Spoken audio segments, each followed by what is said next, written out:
What's up, everybody? Michael Walsh here. So today I've got for you the technical deep dive for Alex Pereira versus Cyril Gane. We, of course, have that big White House event coming up. I believe it's this Sunday, not Saturday. But yeah, big card, big event, big fights, historical thing with the White House and all that stuff.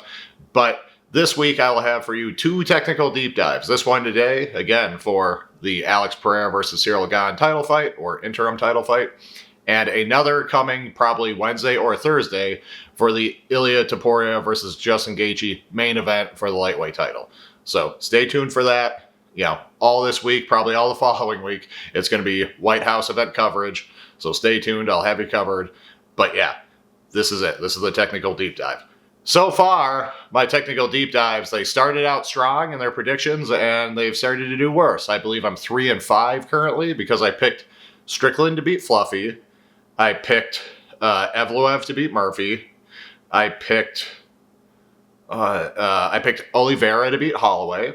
But then I incorrectly picked JDM to beat Praches, and I picked Khamzat to beat Strickland. So 3-2, I believe, at present. We'll see if I can turn this around. Hopefully I can be 6-2, 5-2 by the end of the week, but we'll see.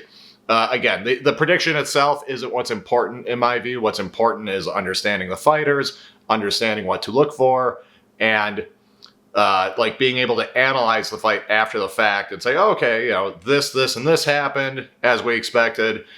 This technique lined up with this technique as we expected. This guy was susceptible to this technique as we expected, X, Y, and Z. But, the outcome itself, might surpass all those things. The outcome itself might 80% go the way you thought it would, but still ultimately go the other way. There's always going to be stuff as far as, the X factors and unknowns going into it. You never know who had the better camp, who had the better weight cut. You never know who's more injured. Bad luck is a real thing. Someone just zigs when they could have zagged, and boom, they get knocked out. Like, all sorts of shit can happen that alter the fight. The decision can be dicey. All sorts of things. So, again, the prediction itself, I don't think is that important. I think just for transparency and honesty, it's important for someone in my position to still keep track of the wins and losses and the predictions, because all too often analysts kind of boast themselves up and act like they're act like know-it-alls, act like they're they're God's gift to fight analysis. They act like they're geniuses, and the fighters and the coaches are morons that don't know what they're doing, yet they still get their predictions wrong half the time as well. So it's like, what are you bringing to the table then, Mr. Analyst? It's like, you have no proving ground. You don't have to fight. You don't have to coach anyone who fights, so you're not judged on those outcomes. The only outcome you could be judged on is the predictions, and you get those wrong half the time too. But you just ignore it. So, that tangent aside, though, let's get into it. I'm going to start with Cyril Gane, actually. This might be a little bit on the shorter side as far as these technical deep dives go, because I feel like these guys' games are a little simpler, and I am going to cover their grappling, but, both guys are strikers, so this is going to be a striking-heavy analysis. But we'll see. Maybe it'll turn out to get longer. But starting with Cyril Gane, this guy is a stance switcher. He actually seems to do the lion's share of his work in southpaw. I didn't time him, but yeah, he seems to go southpaw more often than not. But he'll switch stances. He really, really likes this specific kind of kick that I also am fond of, as particularly if I'm sparring someone in an open stance matchup, meaning where one of us is southpaw and one of us is orthodox, and that is this sort of reverse toe kick. And by toe kick, I mean ball of the foot kick. I hear people say toe kick all the time, and I think they mean ball of the foot kick because you can actually kick with the toe. It's like a thing they do in certain karate systems, and you have to train it a lot, and I can't do it, but he's doing a kick with the ball of the foot, and it's basically a hybrid between a front snap kick and a standard crescent kick. So, I won't be able to perform it fully, but if this is his right leg and this is his left leg, and his right leg is forward and your left leg is forward, you're open sort of at this angle. So with this foot, he's going to come in and out like this in this sort of crescent kick corkscrew motion, but he's going to land with the point of his foot, with the ball of his foot, like a front snap kick. And he'll just whip it in there. And he's done that, and he's actually, not only does he do it frequently, but I've seen that like actually wilt guys a little bit. Like that's a genuine body shot that does body shot type of damage, does a lot of fatigue to the body. And Cyril Gane, body work is actually a big part of his game.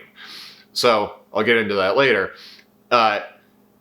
His defense largely has to do with his footwork. It is a lot of skirting away. It is a lot of, he's very bouncy, he's very in and out, and he skirts back as you come in. You know, his hands sometimes try to do the defending, and it gets him in trouble sometimes. So like when he got dropped by Tai Tuivasa, it was because he got stationary and was just sort of framing, and Tai just you know, like Roy Nelson overhands him like to the floor. But more often than not, he's trying to use his footwork or his head movement to defend. He skirts away from stuff. He does this a lot as well against low kicks. So, like, if you try to low kick him rather than check, he pulls his front leg back. And he'll do it in a way that's quite exaggerated and could potentially get taken advantage of by somebody. Because he'll literally, like, pull his foot all the way back. So he's like, whoa, he's like leaning forward almost because he's pulled his feet behind him. And now he's like, tipping forward like that. And naturally, that's out of position. Naturally, that's not a very defensively strong position. He's typically far enough away, and he's only in that position for a moment, so no one capitalizes it. But, you know, that is, to so exaggeratedly retract your leg like that from low kicks, you could be vulnerable. But that's what he'll do. He'll use his head movement a lot, and this can get weird if he's like flustered or hurt. So sometimes he's just kind of slipping punches, but sometimes he's like overwhelmed and he ends up squaring up and ducking forward. So he'll end up like feet together or feet, you know, level, feet square, and he'll duck way far forward to try to kind of weave punches, bob and weave punches. And that's not a good position to be in. I've yet to see it really like fuck him over, but just structurally, it's not great. As far as his evasive footwork, it's pretty decent.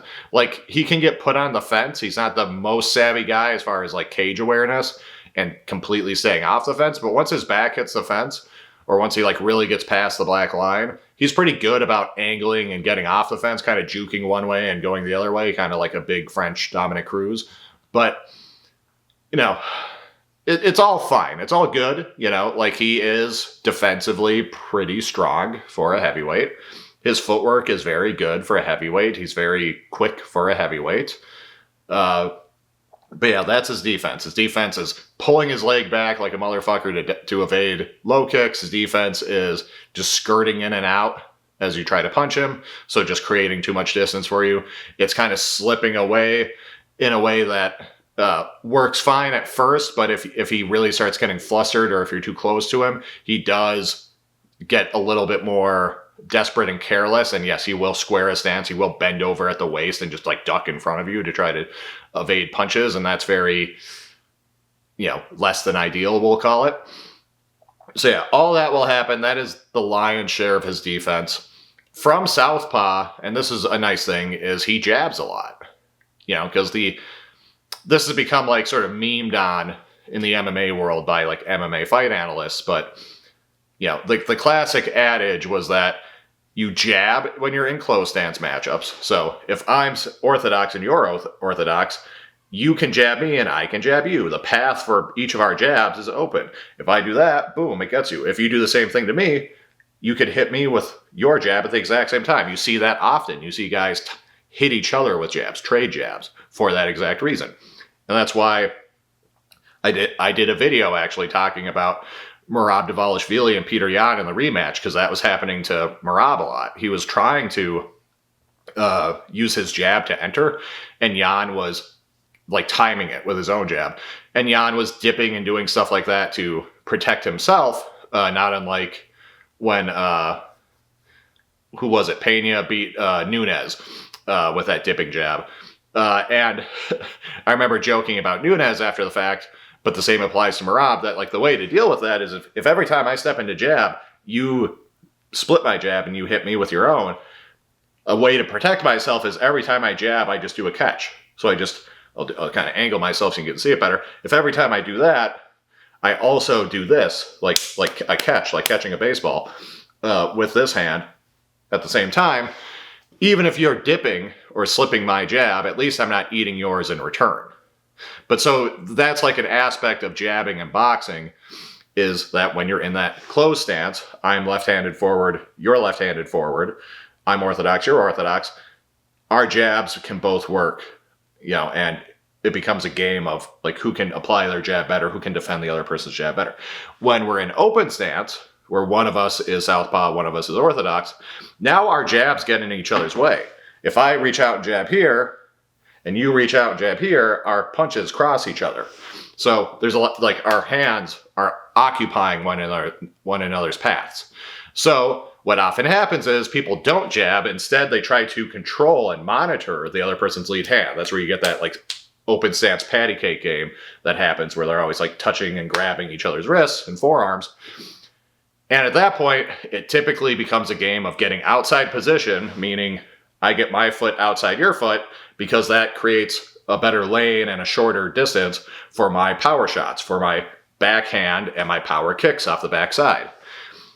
That's all well and good, and that is a sort of 101 fundamental aspect of open stance fighting, but it's become overly simplified by a lot of people such that they will basically say that you can't jab in an open stance matchup.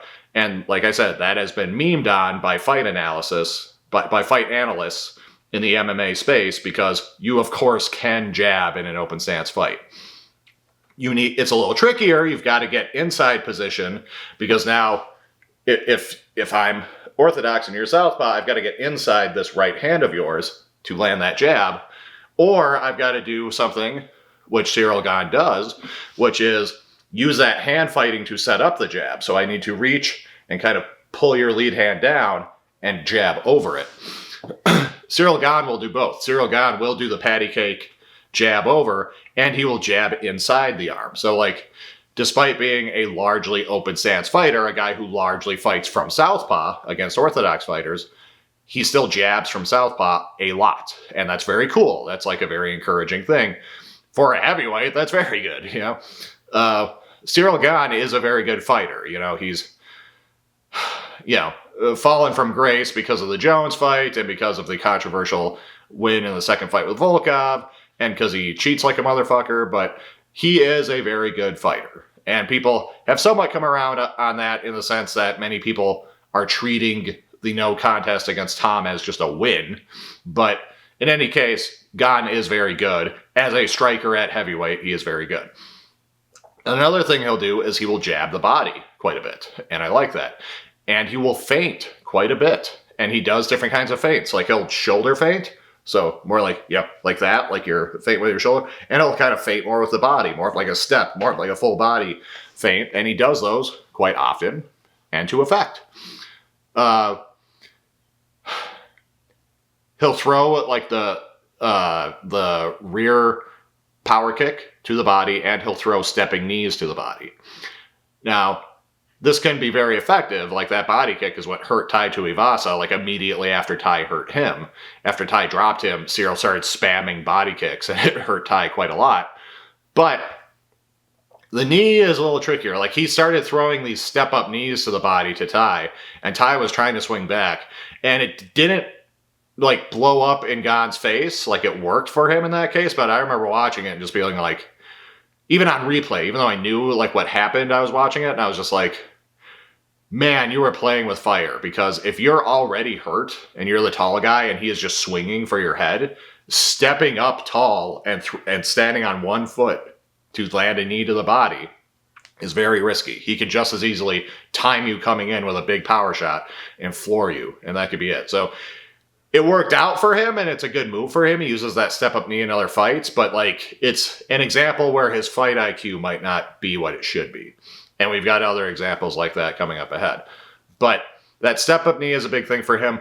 The body work is a big thing for him in general. Like, he's not a guy who gets the most stoppages, is Cyril Gane.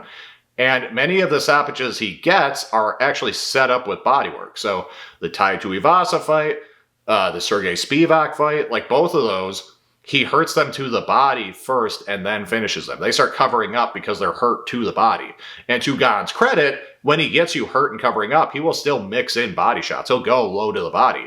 And I like that. That's smart. It starts getting sloppy.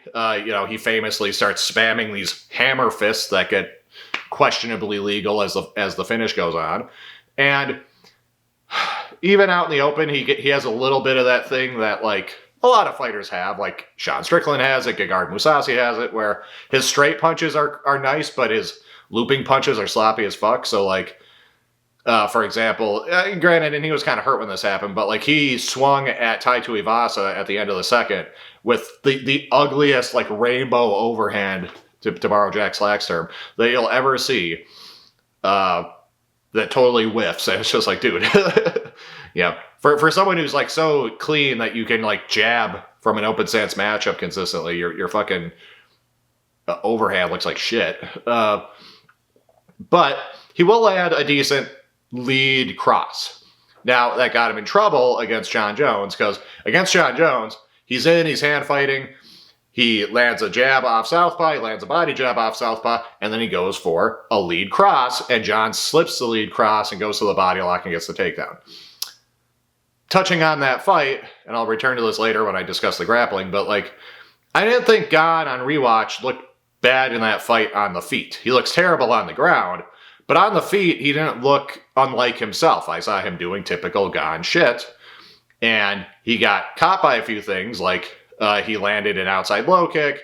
Jon timed a cross that was very clean. He landed another outside low kick, and Jon caught it and then, like, let go of it. And then, yeah, he's hand fighting, he lands a jab, hand fighting, lands a body jab, and then goes for a lead cross, which is just, like, that's just not unlike Gane to do. And yeah, Jon just slips it and takes him down. To me, that felt more like a lighter man skill plus Jon being just way better kind of dynamic, and not some sort of, like, why does Cyril look like shit on the feet? It's like, no. He looks like Cyril on the feet, and Jon's just kicking his ass. It's kind of what's happening. But for what little that fight went on the feet, it's only like a minute. But in any case, that's what I saw there. With the takedown defense, Gane at points has shown pretty good takedown defense. Like, Spivak at one point goes in for, like, a deep sort of, like, high crotch entry on, like, a single leg, and Gane just sprawls his way out of it. He's very strong, he's athletic, he just gets his hips back, pushes down, sprawls, gets out. But, we've seen him get caught by stuff, and sometimes it's hard to avoid because people are ducking his punches. Like I said, Jon Jones slips the cross and gets in on him, body locks him, gets him down. Volkov does the same thing in round one of their rematch. Volkov ducks a cross, I think it is. I have to check my notes, but he ducks a punch and gets a double leg, bundles him over. That's how, if you get timed like that, like, anyone could get you down. Like, George St. Pierre was doing that to Johnny Hendricks. Johnny Hendricks knows how to stop a fucking takedown. It's just that if you surrender your hips because you throw a punch, you commit to a punch, and they time it right, you're kind of fucked. It's just the truth of it. Well, more on that later when we talk about Alex Pereira. But, so Gane's takedown defense, I think, is okay. I've seen him fend off takedowns. He's an athletic guy. But his ground game is the more worrying aspect. So even against Volkov in the rematch, where, there was somewhat of a narrative, both in the fight with commentary and then after the fact, that, like, oh, Gane's really been working on his grappling. His grappling didn't really look better. Like, he still did stupid shit. He still, like, went for the leg lock when he shouldn't be, not unlike he did against Ngannou. He, like, during the third round, there's this, like, big protracted period where he's, like, going for this Kimura that never happens, and then multiple times does Volkov just, like, stick him in the cradle. Like, the grappling from both guys was not very impressive. And, we see at points Gane using the underhook to try to get out of side control, get out of half guard, because he uses it to start escaping side control, and Volkov steps over and says, okay, I'll just settle into half guard, and then Gane starts working it from there.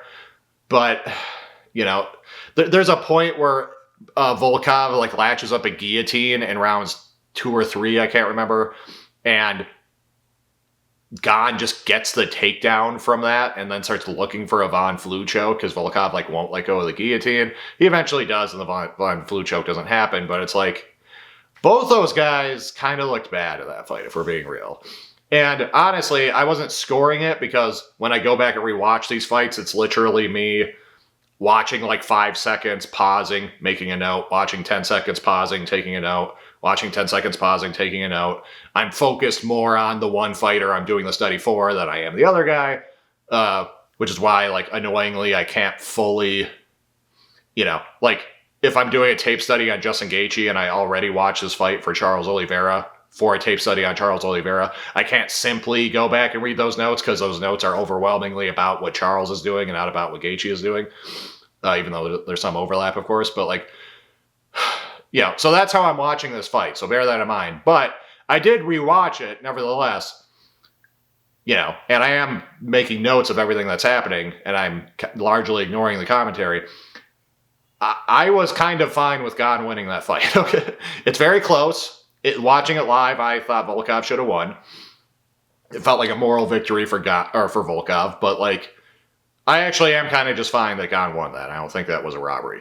But that aside, the grappling from both fellas left a lot to be desired. And against Jon Jones, what happens is Gane throws the cross, Jon ducks it, body locks him, like whips him to the floor.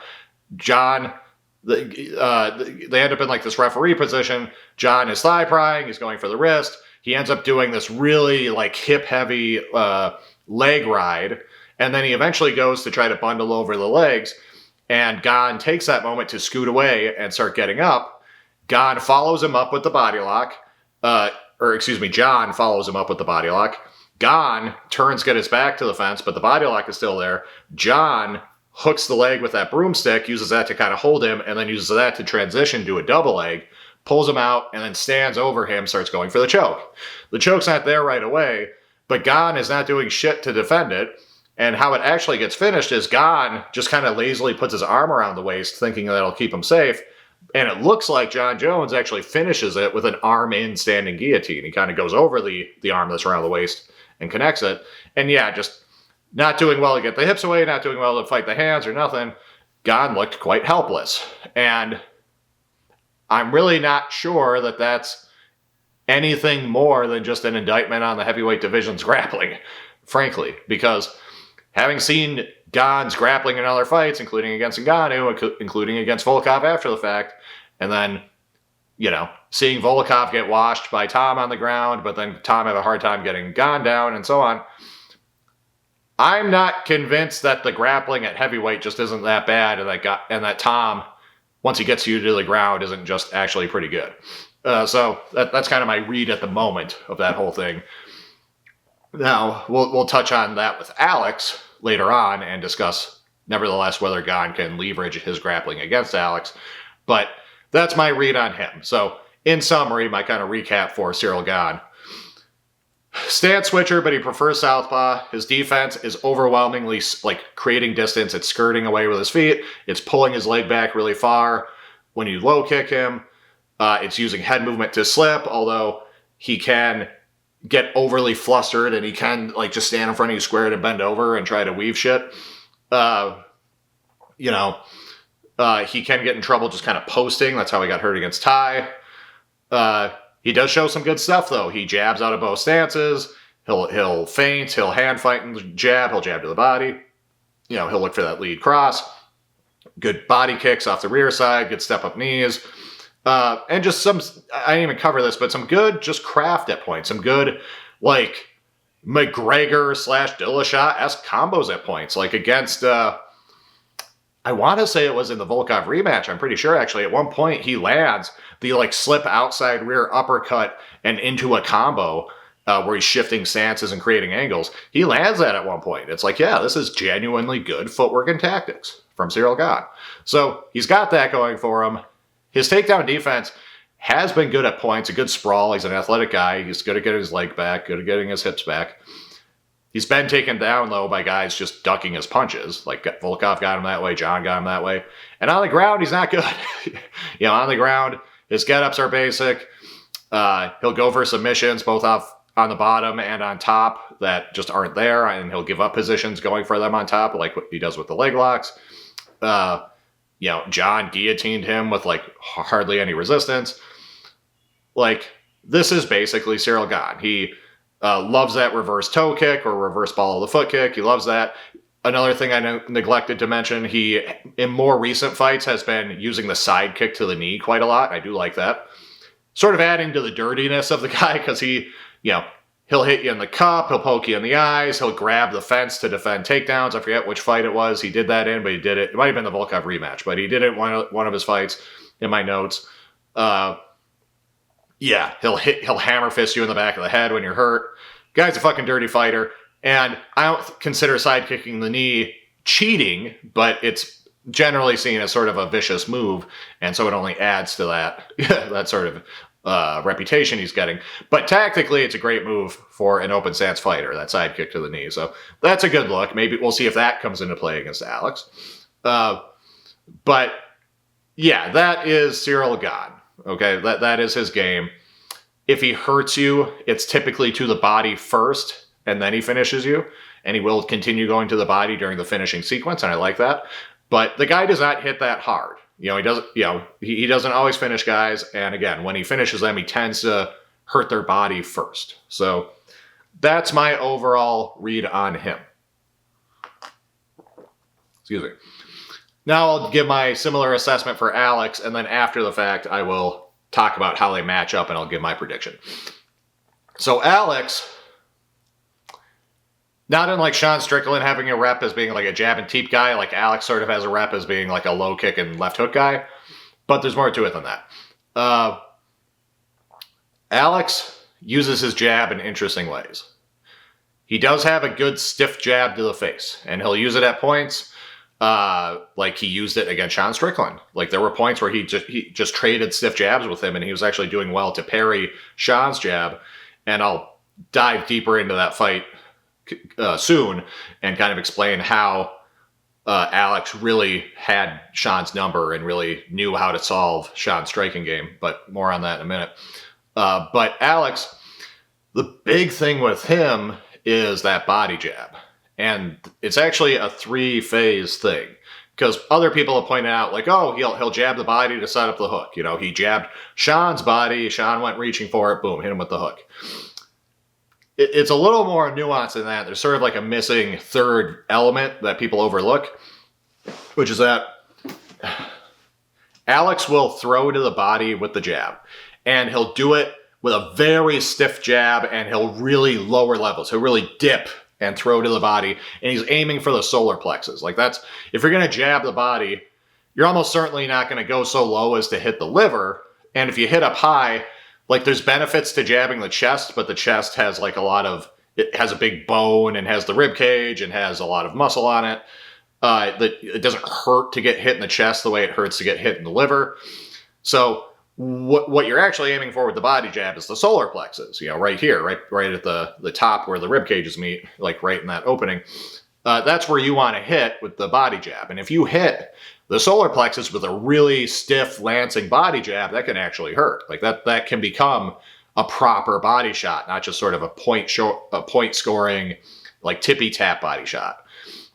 So that's what he does first. He starts like boom, going real hard, dipping low, bam, just like popping you on the solar plexus with the body jab. And the reason he's doing this is twofold. One, it makes you respect it because, again, it's an actual stiff punch to an actually vulnerable target, so you don't want to eat a bunch of them. And he's showing you that, look, he's purposely dipping a lot to do it. He's saying, hey, this is what it looks like. This is what it looks like. This is what it looks like. He's showing you it, and he's making you respect it. What he starts doing next is jabbing the body, but not really dipping as low. And when he does this, it tends to come more to the chest. So what I mean by that is, instead of dipping really low and jabbing really low, he sort of stands high and reaches down a little bit more. He doesn't level change as much, and he doesn't make the telegraph as obvious when he jabs the body. And what this does is it gets you thinking. You start saying, fuck, I don't want him to jab me in the body. And, at first it was obvious he was jabbing me and he was dipping, but now he's hiding it because he's not dipping as much. He's he's sort of staying in more of a higher position as if he was just going to jab me in the face. He's sort of staying like that, and jabbing me in the body. So I'm having a harder time reading when he's jabbing to my body. You know, I'm trying to tell when it's coming. Once this happens, now the hook can come. Because the problem with just dipping really low to set up the hook is that it's obvious when the hook is coming, because you don't go like this to throw a hook. You stay high and throw a hook. So it just kind of doing this probably isn't going to get them to commit their hand the way Sean Strickland did to open up that hook. Okay? But what does do that is if you get them used to the jab coming from here. From like it coming from when you're not level changing. If they start thinking the jab will come when you're not level changing, and they start getting ready for that body jab, now the hook is available because now you're still up here to throw the hook. Does that make sense? And if he didn't do the first step, if he didn't do this dipping, boom, stiff jab to the body, if he just kind of stayed high and started jabbing your chest, you wouldn't respect it. You know, you'd be like, yeah, this is some bullshit. I'm just going to counter him or something. Or I'm just going to know the hook is coming. Like, he gets you respecting a serious body jab and then thinking, fuck, I can't tell when the body jab's coming. And now the hook comes. That's what he does, okay? And it's similar to, I was working on this with my buddy the other day. Hold on a sec. But I was working on jabbing to set up the takedown. Like the classic MMA jab double leg thing. What we were working on was jabbing from a lower position. So what I mean by that is typically people just jab from their standard stance where my head is as high as your head. But what you can do is squat down and still jab high. And you can mix that up very nicely with the body jab, of course. So like if you're someone who jabs to the body a lot, you can lower but throw the punch high and jab at the face. Now, where this helps for MMA, and GSP did this a lot, is if they get used to me lowering to jab their face, then when I do it and the jab is just a flick for the double leg entry, now the double leg entry isn't as obvious. But if every time instead I jab normally, I keep my head really high and jab normally, and then I try to do that, like when I fake the jab, you're going to kind of know, like, that was a bullshit jab and I'm just going for the double leg. Like, the telegraph isn't doing the work it should. The telegraph is instead revealing that the double leg is coming. But again, if I lower every time I jab your face, and then I come for the double leg, that's a proper setup. You know, so it's the same idea, but for the hook. Again, Alex lowers deep, bam, body jab, does that a few times, starts being higher, kind of jabbing the chest, and then hook. Like that's the sequence. That's his big setup there. He also can hit the hook as a counter. And this is where his hook is so versatile. Like, he can set it up like that. He can hit it as a counter. He can also hit it against southpaws. More on that in a minute. But like when he drops Jiri at the end of the first fight, or excuse me, at the end of the first round of the second fight, I think it is, the fight where he drops him at the end and then head kicks him at the start of the next round, which I believe is the rematch. When he does that, Jiri gets dropped stepping in with a jab. Jiri steps in with a jab, and his right hand is low. And, you know, this is one of the reasons you don't drop your right hand when you throw your jab. But Alex times the hook. He just kind of pulls and times the hook as he jabs and drops him because his hand's low. So that's a counter. Like, he'll look for that sort of dip away, boom, hook like that, which means it's a very versatile weapon. And then he finishes Jiri because he knows he's hurt coming into round two, and he says, yeah, he's vulnerable on the right side because he keeps his hand low. He's not expecting the kick. I'm just going to go punt his head off, and he switch kicks and finishes him. But, and he throws a switch kick in different ways. Like, he'll throw that body kick. He did that to Sean Strickland to set up a low kick at one point. The first low kick he lands, I believe, is he throws a switch kick to the body and then immediately low kicks him. Because Sean's defense is really good. Sean's defense holds up at first. Like the first three things Alex throws, Sean defends. Like, Alex goes for a low kick, it gets checked. He goes for a body kick, it gets blocked. He goes for a jab, it gets parried.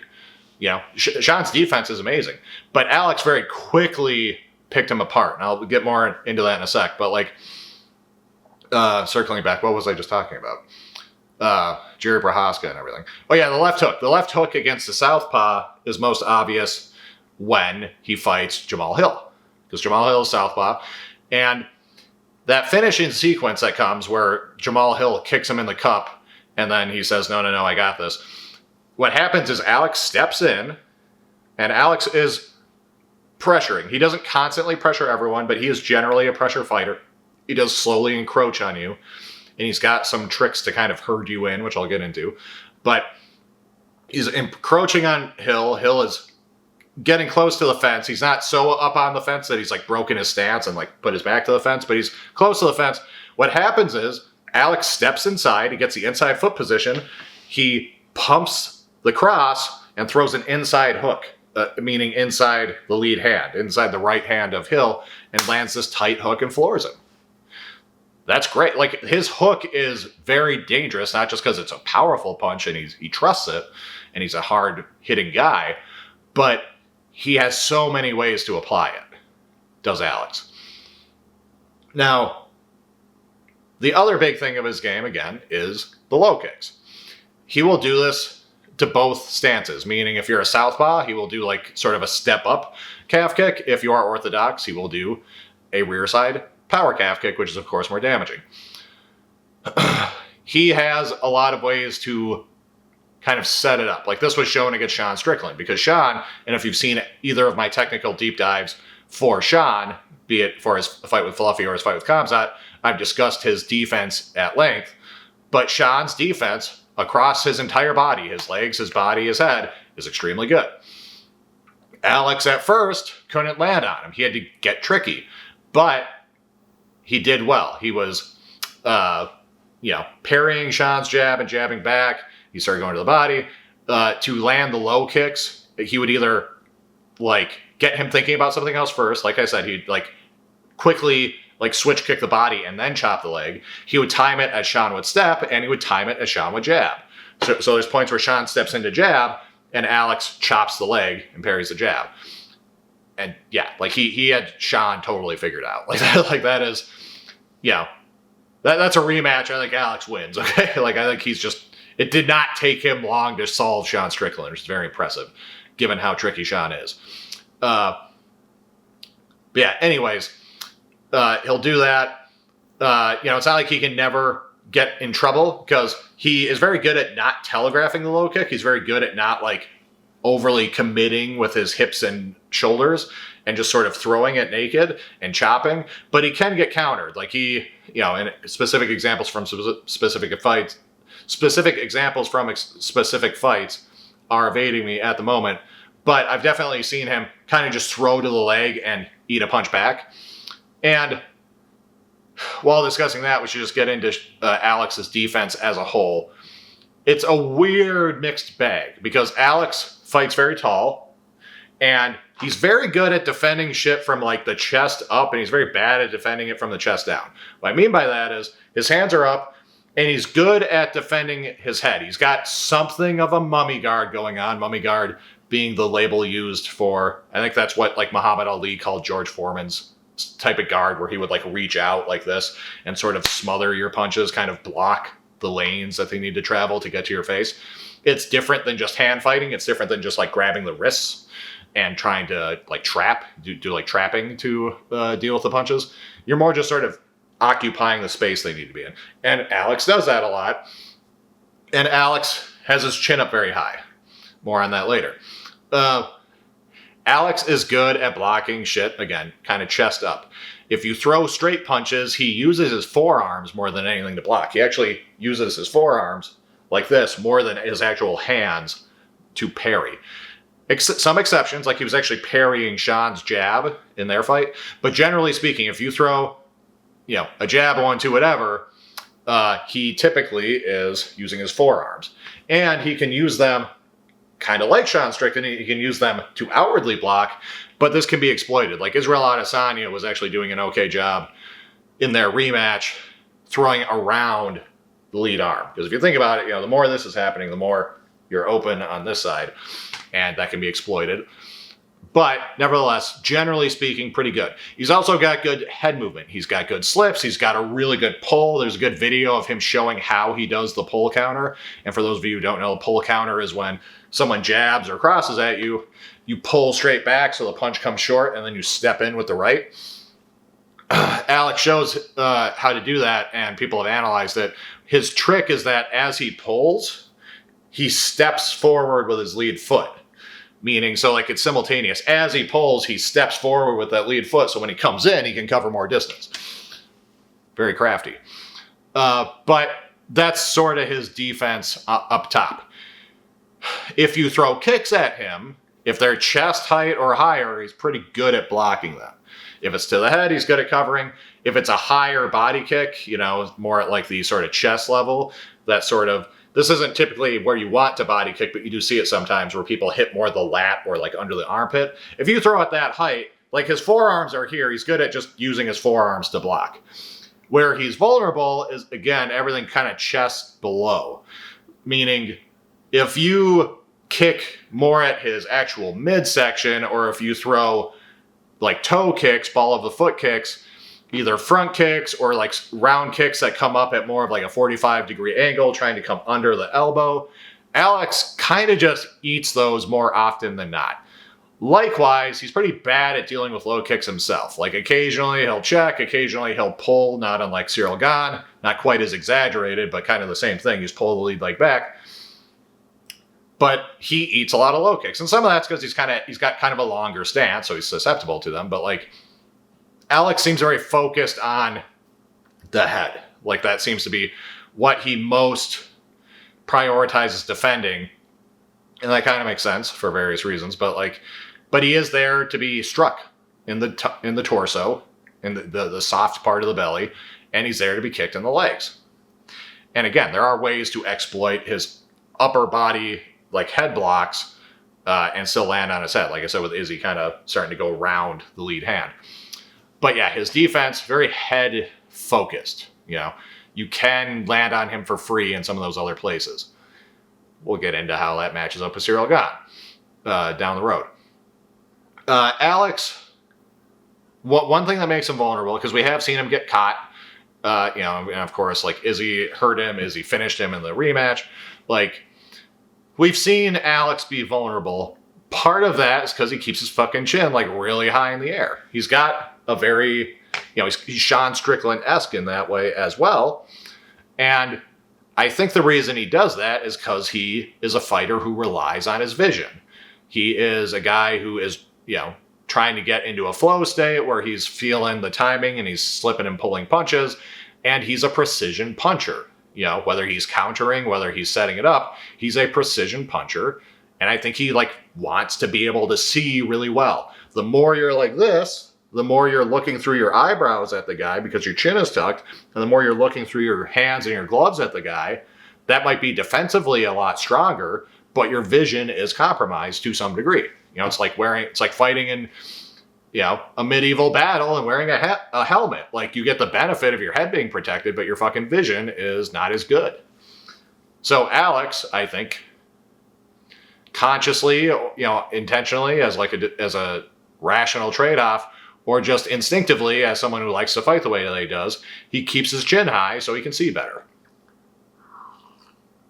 The obvious trade-off being that he's defensively vulnerable. He can be caught. And he can be caught against someone like Cyril Gane.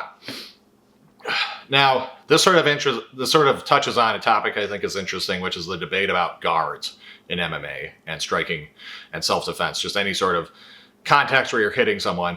What kind of guard should you use? Meaning, should it be like a high guard? Should it be some sort of long guard? Should it be the Philly shell? Like, whatever.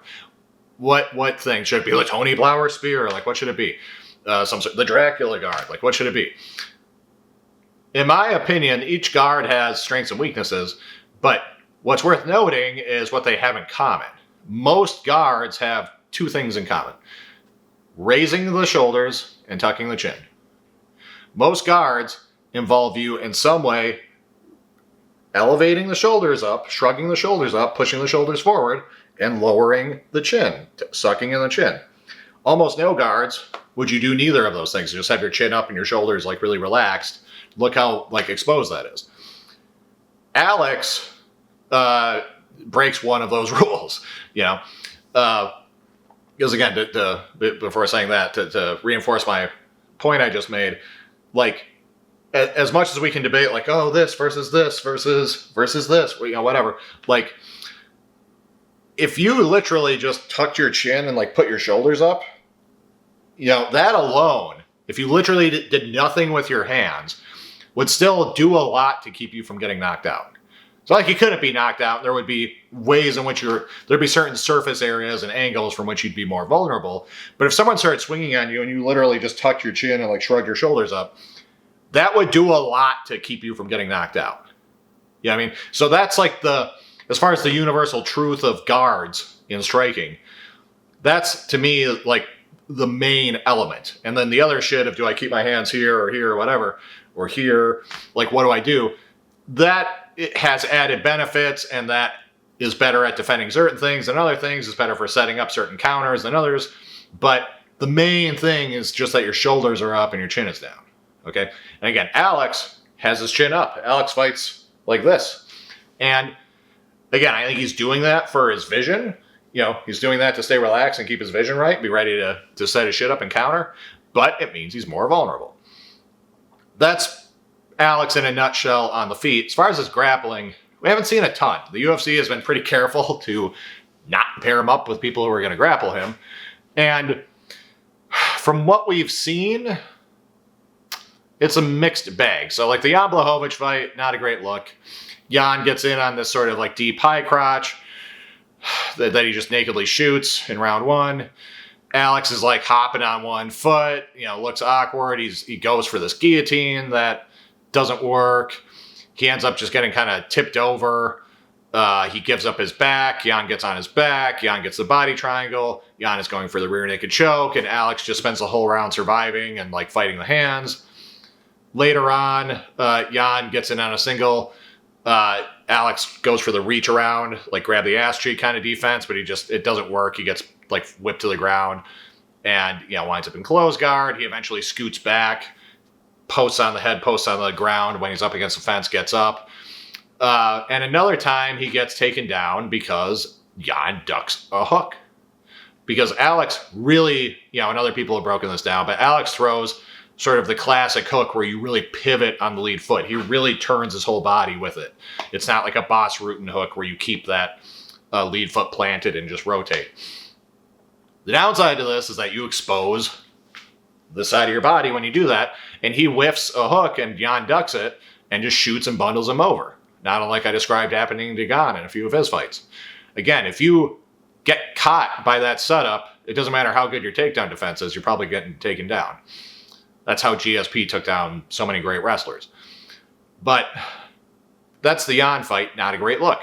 However, it looked a lot better in the first Ankalaev fight. He stuffed, I think, all of Ankalaev's takedowns, and if I recall correctly, and he did a lot of stuff differently. So for one, his takedown defense is just better on the fence than in the open, but even in the open, he was getting his hips back, he was down blocking to get the underhook, and both in the open and on the fence, and sometimes it turned from the former to the latter, where Ankalaev would shoot on him, and they would like end up getting backed up to the fence, so it would be like it would be a shot out in the open, but it ended up being a shot on the fence. But in either case, Alex has gotten much better at doing the Adesanya, where if someone shoots low on you, shoots on your hips, shoots on your legs, you grab their arms and you pull them up like you're pulling up your pants, and you convert a lower body takedown into an upper body takedown. You turn their shot in on your hips into a body lock on your torso, and Alex is better at defending there. So that's what we've seen recently. So it looks better. It looks improved. Like we didn't see any of that shit against Jan. But again, we still have a lot to go on, because those are like the only two fights where he did hardly any grappling or fought someone who even had an inclination of grappling him.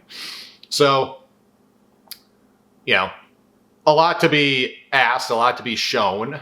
I'll discuss how this pairs up with Gane in a moment, but you can imagine how, like if Alex were to win at the White House card and then actually fight Tom, who's certainly a bigger threat on the ground than is Cyril, there'd still be a lot of questions to ask about like just how good Alex is on the ground, okay? Because we just haven't seen much from him. But yeah, in summary, I'll wrap up Alex and then I'll discuss the matchup itself. But yeah, Alex, It's that 3 phases I described, where he dips really low, jabs the body, stays a bit higher, jabs more to the chest, does that to set up the hook. There's that. He can throw the hook as a counter like he did against Jiri. He can land the hook against southpaws like he did against Hill, where he steps inside. He pumped the right through the hook. Low kick is there against both sides, either step up against southpaws or rear side against orthodox guys. It can get him caught because he can throw it naked and just boom, get caught. But he's good at not telegraphing it with his hips or his shoulders. It's very quick. He's good at setting it up in other ways, like he did against Sean, like timing it off the steps and off the jab entries.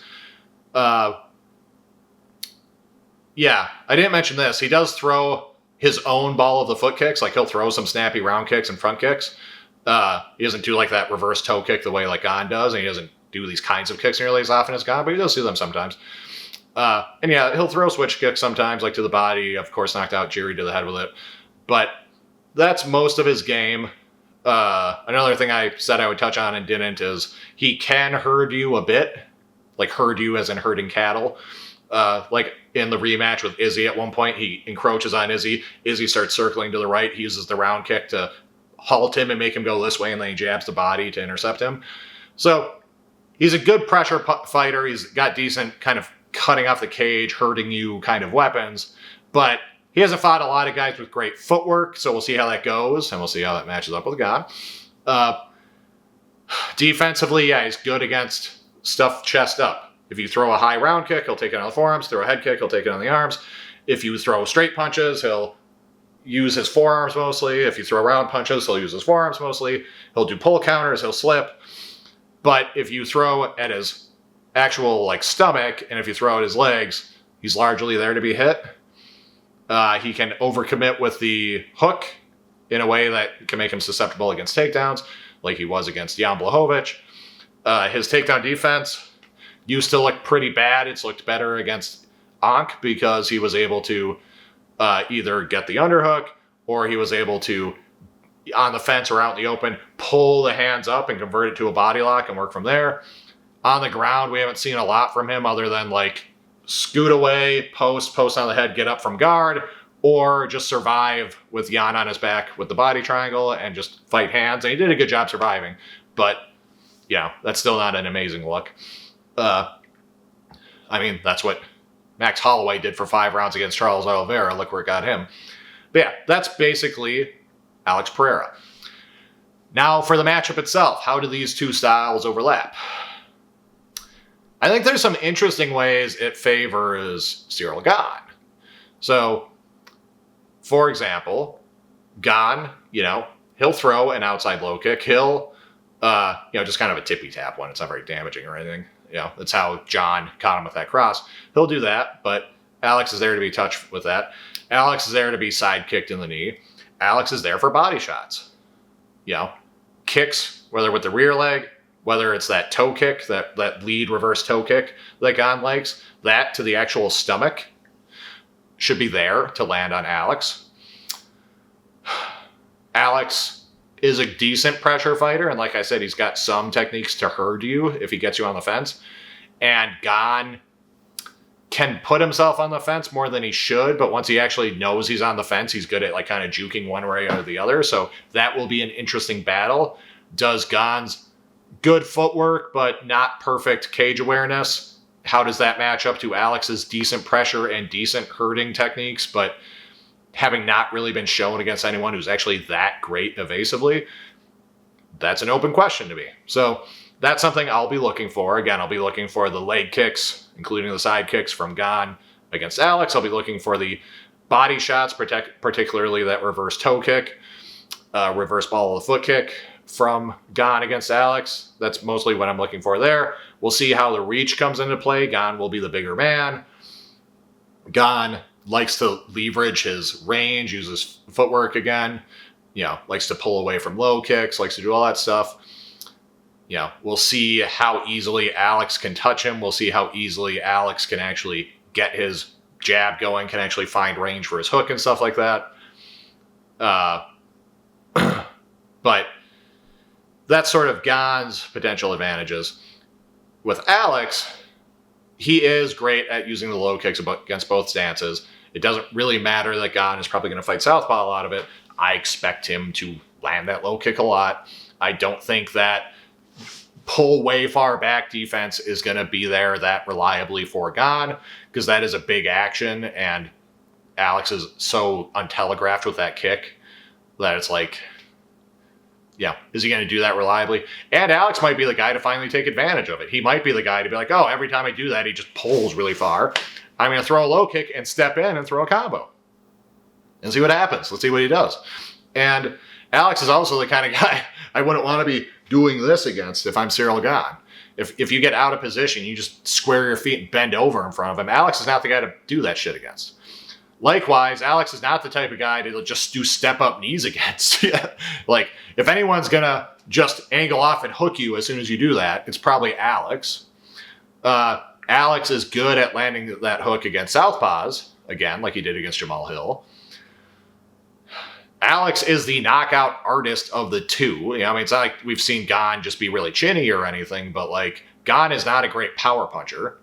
He is a lot bigger, though. You know, like, so at a certain point, size matters.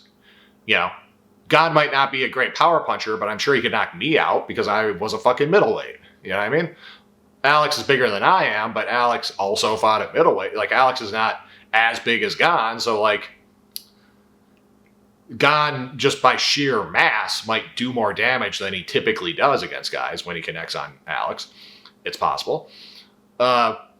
Grappling-wise, I don't think it's going to come to play much. I doubt Alex is going to go for takedowns.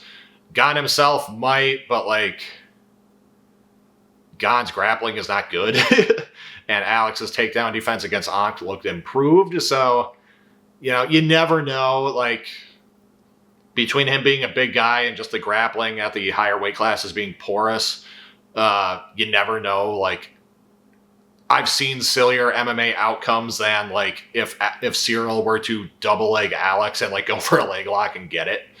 I doubt that will happen. I think that's pretty low in terms of likelihood of all the possible outcomes. But if I saw that, I wouldn't just be like, oh my God, my mind's blown. I could just never imagine. I've never seen something like that in a fight. It's like I saw Ryo Chonin flying scissor leg takedown Anderson Silva and heel hook him. You know what I mean? So, go watch that fight if you have not.